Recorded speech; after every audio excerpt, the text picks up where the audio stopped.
Hi, everyone, and welcome to our last session of the day. I'm Julie Pearl, and I've been at Google for about 9.5 years, and I currently am working in the cloud platform team. I run developer relations, as well as our partners and verticals in mobile space. And so I'm moderating this capacity today as our director of developer relations, and a lot of our team, our developer advocates, our developer program engineers, were some of the folks that you saw today actually doing some of the demos. And the team is also responsible for all our developer documentation that you find on our website, as well as our training. The goal of this panel is really to give you a little bit more of an inside look of what we're doing with the Google Cloud Platform, and to hear from the engineering and product leadership as well about our vision for cloud. So we're going to open it up for questions a little bit later. There's a few mics, so if you do have questions, you can feel free to line up those mics when we get there. So on our panel today, we have 5 VPs from engineering and product who are building Google's public cloud offering, as well as maintaining our technical infrastructure that powers all of Google. So before we get started with questions, I'd love to kind of go down the list and have each of you introduce yourselves and share a little bit with the audience. Sure. I think I already started that this morning. Well, Brian Stevens, so VP, responsible for product management for cloud platforms. And like before this, I was at Red Hat for 12 years running engineering for Red Hat, and this is an awesome next step to the journey. Jörg Heilig, I've been with Google for about 10 years. Actually, when I joined Google, my first touch point was with Gmail. So the first touch point with cloud was scaling Gmail from less than 1 million users to many, many million users, which is really interesting. And for the last 7 years, I led the engineering team on display ads through the acquisition of DoubleClick. And then for I think about 4 months, feels much longer, but about 4 months ago, I actually joined the cloud team and responsible now for developer experience. Dan Sturman, and I'm the VP for engineering for all our compute products. So that means for you folks, things like Google App Engine, Google Container Engine announced today, and Google Compute Engine, as well as the underlying infrastructure at Google that manages compute across the company. I'm Ben Traynor. I joined Google 11 years ago to run this little team called Production. And if Google ever stops working, it's my fault. The problem has grown somewhat since then. The last 11 years have been very interesting. I've been working on the cloud team now for about a year. And it also presents some really interesting challenges in terms of scale and growth and reliability, which I'm applying what we've learned over the last 11 years to good effect so far. I'm Eric Brewer. I'm VP Infrastructure, and I've really been enjoying working at Google the last several years because of the level of innovation. So my job is really long-term architecture and pushing on innovation as much as we can. Great. So thank you for those introductions. So maybe, Brian, we can get started with you. I think one big question is you were at Red Hat for a long time. What brought you to Google? Yeah, it was a tough thought process. I've been an East Coaster for, my whole life. So heavily rooted family. And, and I think it was, but that said, I've been lucky for many years just driving waves of disruption from, like I was saying earlier, Linux and x86 and virtualization and OpenStack, and I think open source broadly. And I think all those are sort of like disruptors and have really redefined, any part of technology. It doesn't really matter whether it's in mobile or devices or enterprise or developers. And so really, so I think over the past sort of 3 or 4 years, I really saw how, the public cloud is really going to be perhaps, if not, the biggest thing, one of the biggest things ever to reach IT. And so when I got when I started talking to Google about, all the way back in March, actually be a part of that instead of just watching that happen was worth moving for. That's great. Jörg, you've worked on one of Google's most successful products, which is ads, for many years. So where do you see Google taking the developer experience when it comes to cloud? Yeah. So in ads, actually, we've been really fortunate. I want to thank everybody who has worked in the internal side of Google, internal tools, and on the SRE side and production side. So we've been really able to just use all this and build an enormously complex but also very scalable system in ads. And seeing all this, I'm really excited actually personally to switch chairs and be, instead of being a user of that infrastructure, being somebody who can provide that infrastructure for everybody, for the external world. And I also think that Google itself is going to run on this infrastructure as we go forward. So it's a really exciting process for me to see taking these assets that we have and delivering the ease of use and ease of development to the whole world. So I think as we look at where cloud is going, we heard a lot of this morning that really machines are abundant, right? You've seen the data centers, the size of the data centers.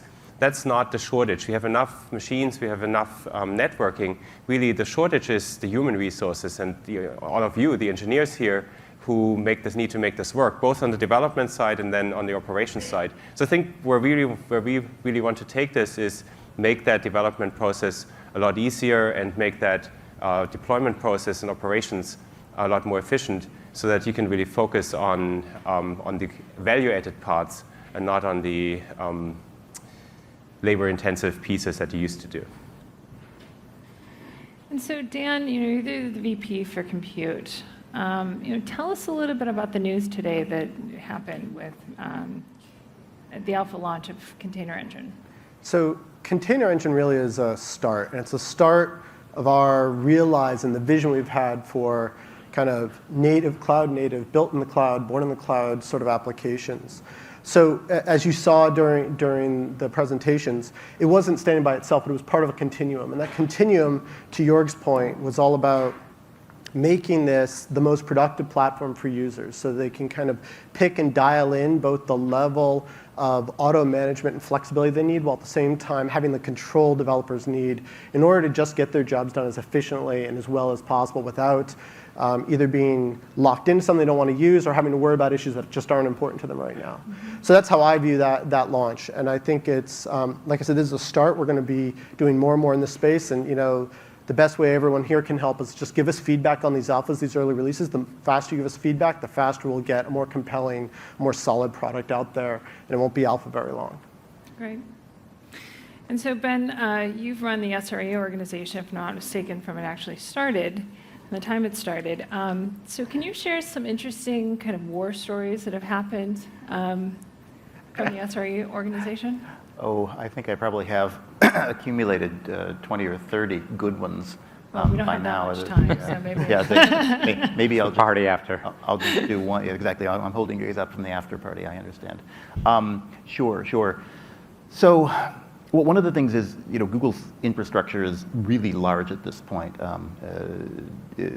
We forget sometimes internally because we're used to dealing with, exabytes and terabits and stuff like that, and it's sort of, you don't sort of forget that that's not normal. But one of the things that happens is because it's large, things that are individually very rare, right? Things that should happen once in a blue moon. Well, across the span of Google, they actually happen kind of every week somewhere. And so we accumulate sort of these weird tales of things that happen, and we have to deal with them in our infrastructure. One of my personal favorites occurred actually shortly after the excellent Samuel L. Jackson movie, Snakes on a Plane, came out. So one fine morning in the Carolinas, we had an explosion, and one of our high voltage transformers went offline. And high voltage transformer is basically that big yard that you see where there's fence around it and big, claw air gap things.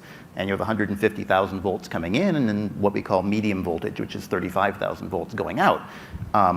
And so, we switched over to one of the other transformers that we have there because we have redundancies in several stages down the line, so that these things can happen without our users or our infrastructure really being affected. We went out the next morning and took a look and tried to find what happened, right? And what we find is more or less explained by the story that we reconstructed. So a transformer is taking one voltage and turning it to another, and it's not 100% efficient. It's maybe 99.7% efficient, so something like that. But if you're running 50 megawatts through it, even that 0.3% turns into a certain amount of heat, and it's cold, right, in the morning in the Carolinas. And so a 6-foot-long Carolina black snake had found its way through the fence and it was trying to find warmth, and eventually it found the transformer and cuddled up against it. And that was all good, but transformers are basically big winding coils encased with oil for convective cooling. And so what convective cooling means that the higher up you go, the warmer it gets.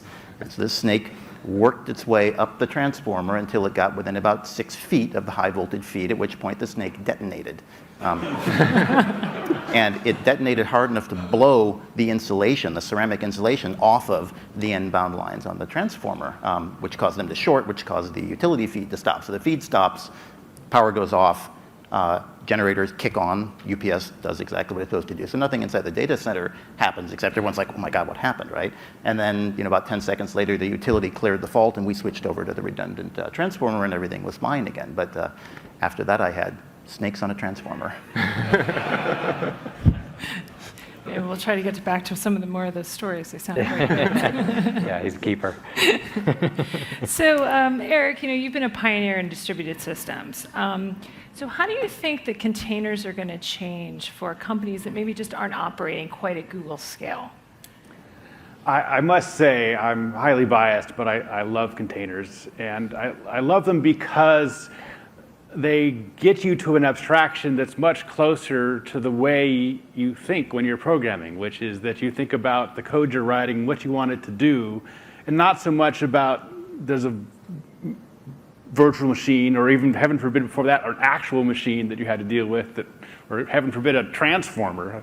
I don't want to think about transformers, good stories, but I don't want to think about them, right? So I kind of feel like once you get in the mode of dealing with containers and a higher level of abstraction, you're never going to go back. It's just so clean and refreshing in a way to deal with the stuff you want to think about. And when you have things like the autoscaler, you can just kind of say, well, I'll start with 3 of those. And you know what, if I'm wrong, it'll make more, right? Because it's really easy to cut and paste containers, actually copy and paste containers. Cutting and paste isn't going to help you any. So it'll just make more. And if your load goes down, they'll go down, right? So I kind of feel like there's, the pull is going to be so strong, not from the end users and not from CIOs per se, but from developers, right? The group that actually have to create the value.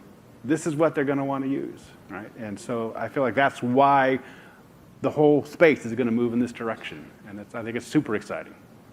Great. So I just want to give you guys a heads up again. We're going to take some questions from the audience here. I'll sort of ask one, but I'd like to open it up to you guys as well. So a lot of the features announced today, which included Cloud Interconnect, seem to be targeted at large companies. So when you talk to these companies, what do you hear from them? I think that the first part of it, I think the Cloud Interconnect is one way of sort of showing our hand, that increasingly large businesses are saying just what Eric's talking about. They're seeing a lot of the innovation, and large companies from a cloud approach are being very untraditional, right? And so they too are actually looking at how can they take advantage of this elastic scale and tremendous amount of assets, and then build applications on top that they haven't been able to do before. Just the sheer amount of power, but to allow enterprises and large commercial businesses take advantage of the cloud, there's just a bigger bar, right? And one of the bars was actually really getting not just network connectivity to them, but really secure network connectivity to them. And so that was a big first part of what we talked about today. And there's a whole host of other things that we're looking at around just security at rest all the way through the network, right? And all the way through everything on disk has to be security. So these are sort of levels, to be honest, in the early days, 4 or 5 years ago, we didn't really have to worry about for developers so much. But when it comes to enterprise computing, it's driving another whole round. And I think that's a good thing. I think too often sort of the bifurcation of it's developer or it's enterprise, that like somehow that they're separate, and they're really not. Any audience questions?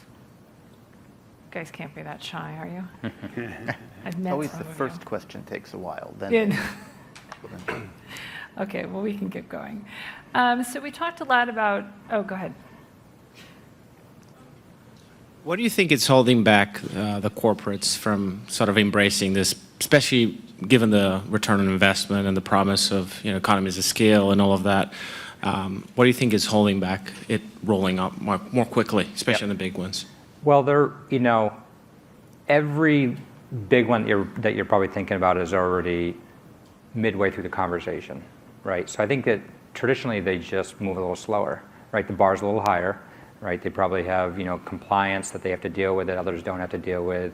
data issues, privacy issues, all the things that even Google as its grown up has to deal with. So a lot of it has been around clearing those hurdles, right? Some of it was just things that we had to do. We were talking about earlier today, just around how we manage billing, right?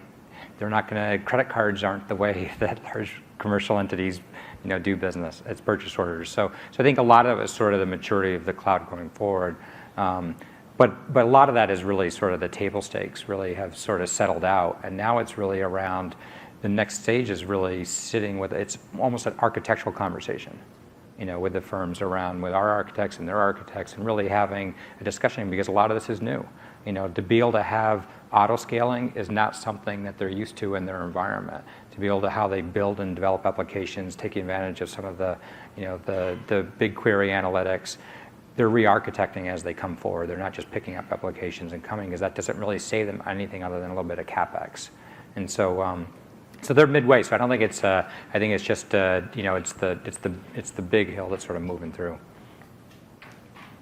And let me just want to add one other thought to that, which is it's always easier to move to something new when you haven't built anything yet, right? So you have nothing to move.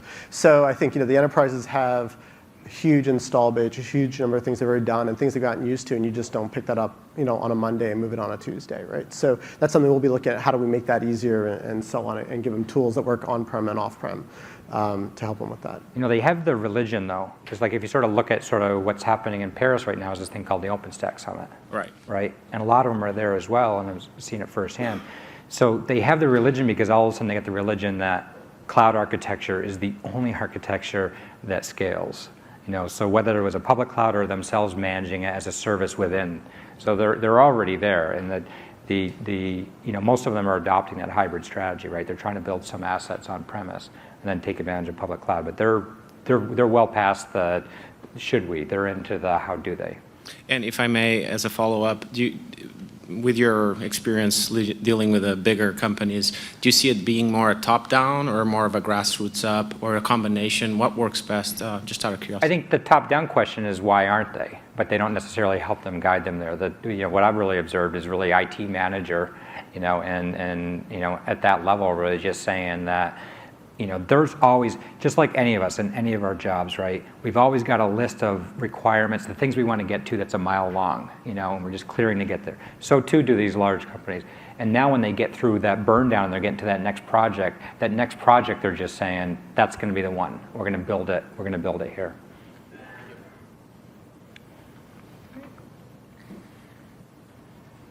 Other questions? Somebody warmed it up. Okay. What's happening next for Firebase? We talked a little bit about how Firebase is going to be this key for mobile. Tell us more about that. Yeah, I think the lowest bar to clear is probably the one that we've read on Twitter. Is like, don't screw them up. But no, seriously, what we're trying to do is with Firebase is really give them more resources so they can execute on what they were already planning to do and just go faster on it, and also to learn from them in the way they've made it super easy to get started, right? So how can we expand that to a lot of the other assets that we already have within and across Google, things like identity, things like cloud messaging, ads, and Google Analytics. So how can we bring this all together in a really easy to consume and getting started on package? And I think that's what you're going to see. That's why we call it the centerpiece, right? So we're going to bring that together both for Android as well as iOS, and then also continue the strong story of support for various open source and web toolkits around Node.js and others, so that you can easily develop applications that on all of the platforms that matter. I think that's next. Great. Well, I'll add to that too. I snuck up this morning and went by Firebase's booth back when they didn't know who I was, and asked them, so you guys just got acquired by Google, right? And how does this change your product roadmap? What are you going to do differently? And they sort of mulled the question over and looked at each other, and they're like, well, it hasn't changed anything, right? We're just now we get to move faster because we have more resources, and there's some things we don't have to build ourselves. And I didn't say it, but I'm like, yes, that's the correct answer.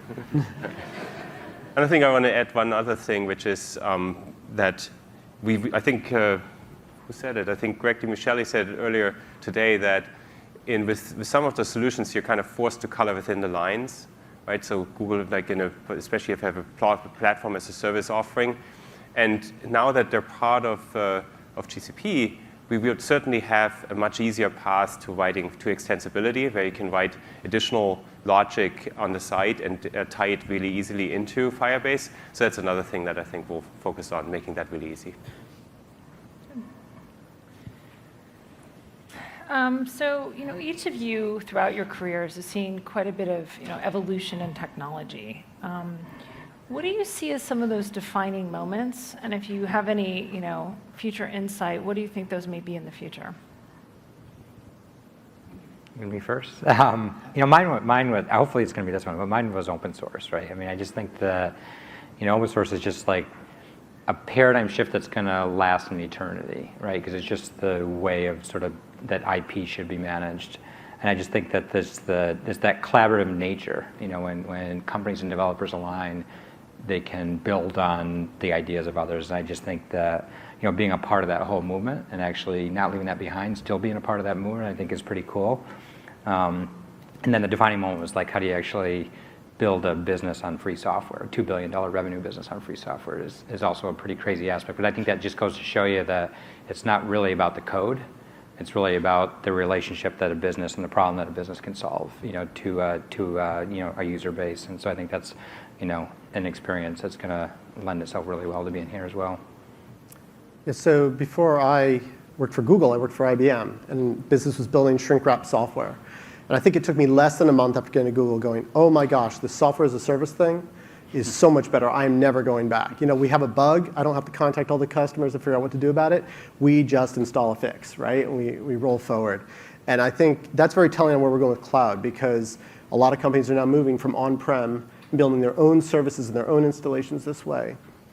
And the services that are coming to them are also ones that can react very quickly at the speed of just another push. And you don't have to worry about large install bases that are kind of inflexible and where you have to go through another human in order to get things fixed. So for me, that was really kind of an eye-opener and a real change in where the technology was at. And I think it bodes well for cloud because it just expands that capability to more folks. I already played my hand. I think containers is this kind of step.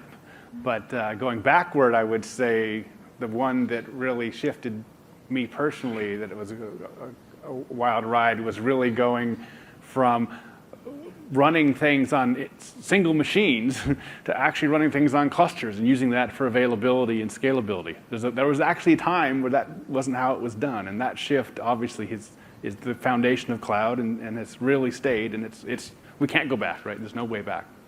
The clusters just get bigger now.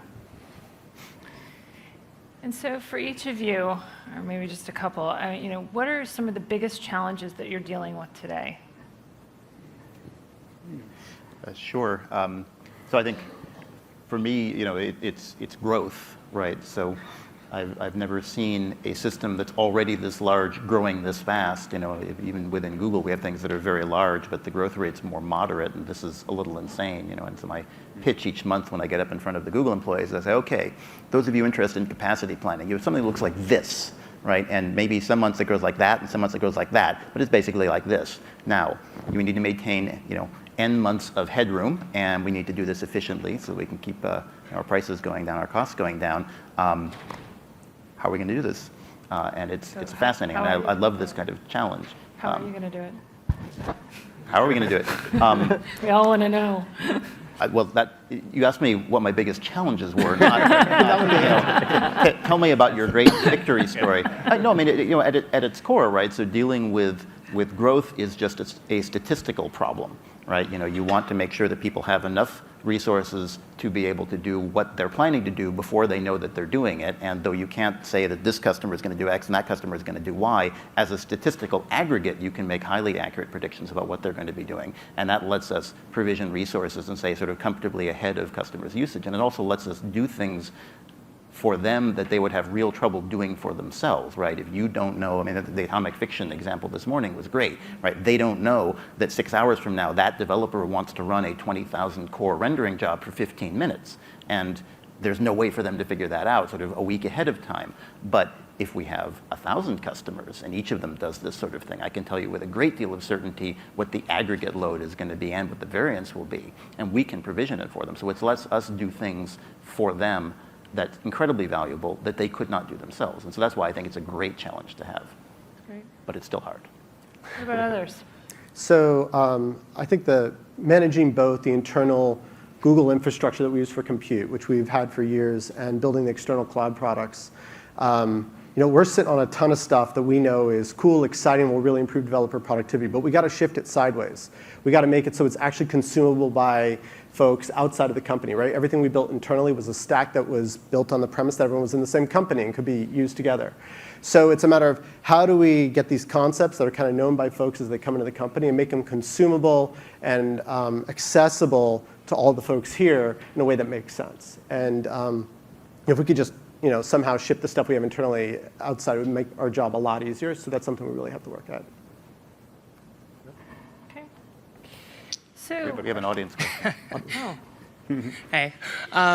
So containers are definitely really interesting in terms of this kind of middle ground, right? And I know with a lot of our clients, they love the cloud. They're going there for their software as a service, embracing, as you say, like net new development, App Engine, GCE, cloud storage, all of those things. And a lot of times the question they ask is, well, it'd be really great. I really believe in this. And I love the way it works, it scales, but there's just, sometimes I really want to run it on my own hardware. Do you see the kind of the broader acceptance as containers across the industry as being a place where maybe there's a middle ground for those type of organizations who really, they understand the scalability of the cloud for like 99% of their workload, but there's that 1% where they need to be able to have the flexibility to move back and forth, especially for folks with, data sensitivity, global organizations? Actually, several things that came out today make that story easier. But for sure, one of the advantages of containers, is, as you saw in the demo this morning, is you can run it on your laptop, you can run it in the cloud, you can run it on-prem. It's the same container with the same contents. And when you use Kubernetes with that, you get the same cluster of containers, and you can move the whole cluster. Right? So what we showed today was in some sense new. For the first time, you can move a cluster from not in the cloud into the cloud. Right? And if you use the Cloud Connect, you can do it over VPN securely from on-prem to cloud. So these are the kinds of features that enable exactly the scenarios you just mentioned, and those are real scenarios for lots of reasons. In fact, another one that came out today a little subtly is that you can run your Kubernetes cluster in a wide variety of regions. So if you have jurisdictional issues, you want your data in a certain place, it'll run there. Right? And that was going to be one of my questions was, I know traditionally, look at App Engine and Compute Engine, there's these broad geographic categories. Is the roadmap for containers and really all the services going to become more granular? Because oftentimes we have clients who are like, we would gladly stand up 10 extra instances each in one of these countries if we knew the data would be there. And as you say, you have data centers all over the world. It seems kind of like a no-brainer, right? If you're everywhere, so why can't we do this? Is that something that is being thrown around, considered? I don't know what we're ready to announce, but absolutely, Yeah. you can guess that's the direction we're going. I think it would be fair to say that many customers have made exactly this observation to us, and we're not in the habit of ignoring what people are trying to do. How's that for a very guided non-answer? I'll take it. Thank you. Okay. I formerly was a CIO at Motorola, and I was really concerned about privacy and security and data management. So what do you say to CIOs today who also have similar concerns? Yeah, I think security is a really hard problem, right? So there's so much that can be attacked and that you have to look after. So going into the cloud actually kind of helps you offload a lot of those security issues to the cloud provider. And it's very few companies that, and we heard that this morning in the video, that are fortunate enough to be able to attract a team of hundreds of security engineers that are world class and actually enjoy poking holes into other people's software, including our own. And many of them actually have been able to discover, like first day, vulnerabilities and publish them. And you've probably heard about the SSL bug that was one of our Google engineers who discovered that. So I think going forward, security is actually one of the drivers from my perspective that will drive people to use the cloud more, because they feel that on-premise it's hard for them to replicate that level of sophistication of intrusion detection and honeypots and a team that is really looking after the whole stack. I think it's a good point. I mean, I think that too often we thought that inside your own firewall meant security, right? And I think we've sort of seen the lessons. I don't know, I've had to replace my credit cards twice this year already. That's just not true. So I think it's not really around where your data is. It's do you have a partner that's thinking security all day long? I guess I would add there's no substitute for being attacked for 10 years, right? Most of the things that you learn in security, you learn the hard way. And if you haven't had 10 years through that, which Ben has had and others, I think there's no substitute for that, right? So that's how you get to be a secure place, is through being attacked and thriving through that.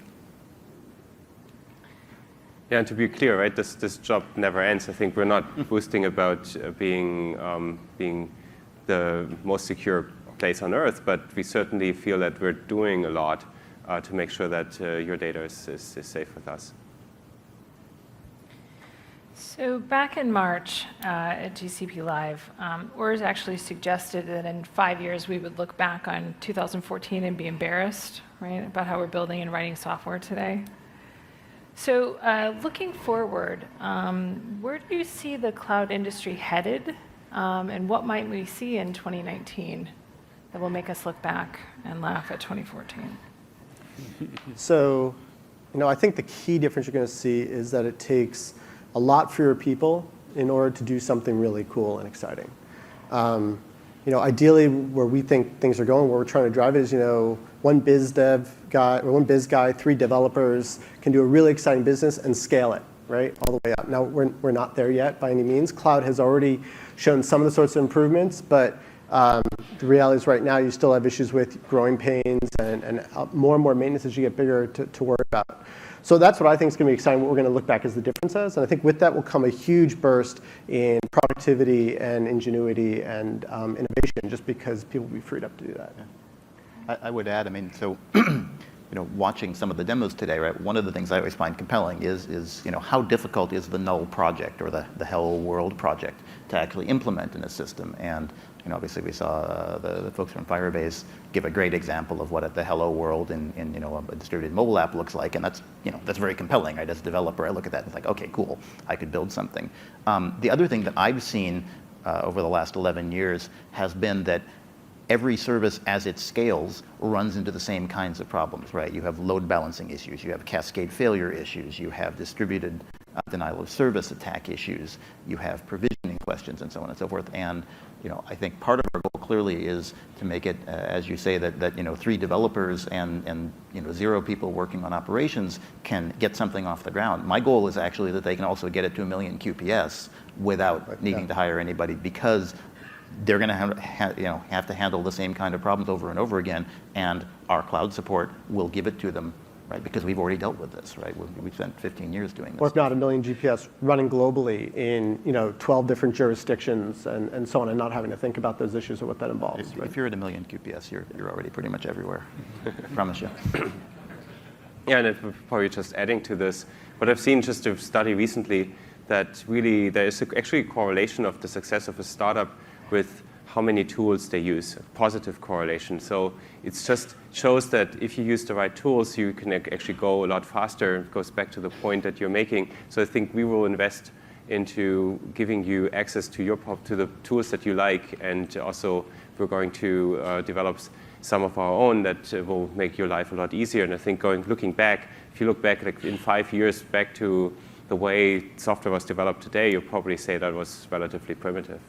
Yeah, and I think that, just sort of harkening back to sort of the whole open source thing is that nobody's going to go out and usually write a new web server anymore, or you're going to build on something that's probably already out there. And I think that the same thing's true. So from a runtime perspective, you're still doing you're doing a lot more than just writing your business logic for your app today, right? You're still even what we showed you, we think is pretty compelling, but you're still picking sizes of clusters, number of cores, right, amount of memory. Do you want an SSD? Do you not want an SSD? So we're still making you, even in the most advanced cloud, I think, making you pick architectural choices, which is kind of crazy, right? So ultimately, I think from the OR's question, we won't even be asking those questions 5 years down the road. You'll be throwing application logic at the cloud. We'll be dealing with the availability of it, the scalability, the resilience. If it needs more performance, we're going to detect that. We're going to detect whether that's I/O or memory, what's throttling it. We're going to expand that horizontally, vertically, whatever it takes, right? And so that to me is the ultimate in the service, right? And you're still only paying for what you use, but you don't have to be in there and like sizing and monitoring, and you're still selling monitoring because you're monitoring it, right? And the reality of just the fact that you're monitoring your app, which is kind of where the state of the art is today, then probably as a service there's something that we're not delivering on. So I think that's sort of the stretch of 5 years from now, is that you're just throwing business logic at the cloud. And there's a couple of steps in between, right, where we can take, let's say, your monitoring. I'm the product manager guy, not the engineer anymore. Saying like you do that in steps. So, for example, the monitoring is a very good example where we can probably detect a lot of things where you don't have alerts set on this, right? We just detect something is different today than it was yesterday, and we'll just alert you and tell you like you should probably tell you how to look over here, respond. right? Yeah, exactly. Right. Well, which is also nice, right? Because if you use things like confidence interval monitoring, right, it means that as your app grows and the usage of the app changes, you don't have to constantly rewrite your monitoring so that it detects what the new failure modes are, right? Because failure modes in general are, strong deviation from the norm. And yeah, we use this internally. There's no reason you guys shouldn't also benefit from it. Yeah, with this the most modern cloud platform that you mentioned, and the tagline that caught my attention was the data center is the computer. So with that trend, what are some of the dream applications that you think of as a consumer that somebody built that will do real justice to this new architecture? I think you saw two today. You saw Atomic Fiction, which is pretty amazing. They're totally hiding the fact that there's a giant computer under there, right? In fact, the size of that computer changes dynamically as well. And then you saw BigQuery, which, although it's not new, is an incredibly powerful thing. You issue a small query that anyone can type, and it can use a huge number of cores and across a huge amount of data to do something that's really, I think, in a league by itself. Right? So it's absolutely a thing that is a whole data center query. Yeah, the reason I asked this is to get into that paradigm as a developer. What are those reference applications today or 5 years from now?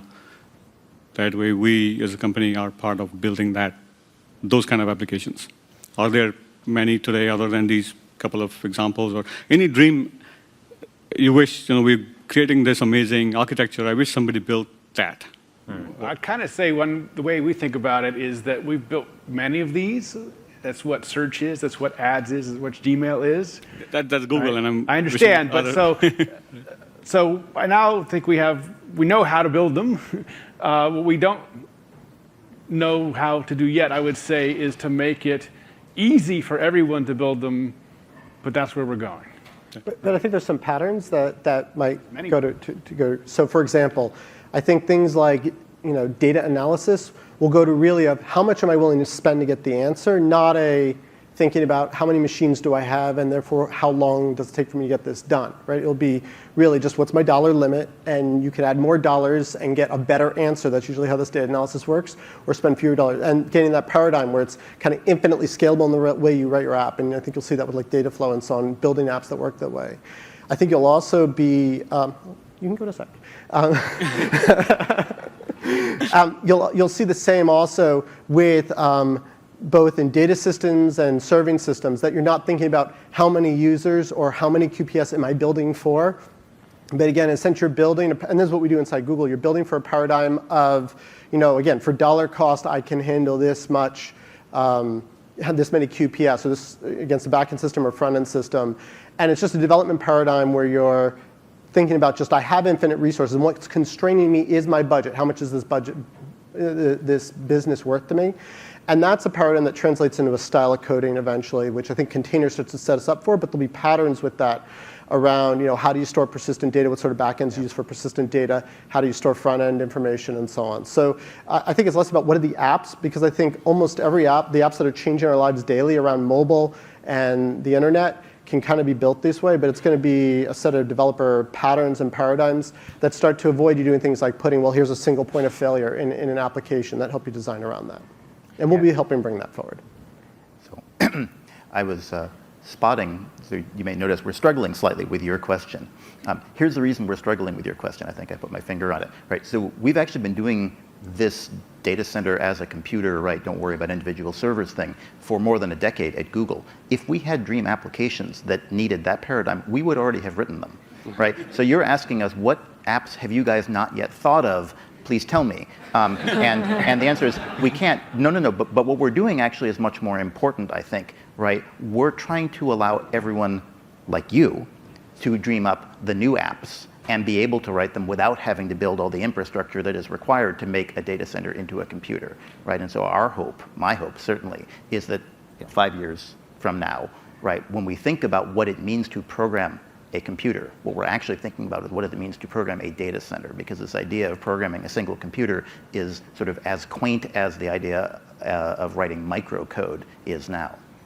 So I'm hoping you will show us what the dream app is. Thank you. Thanks.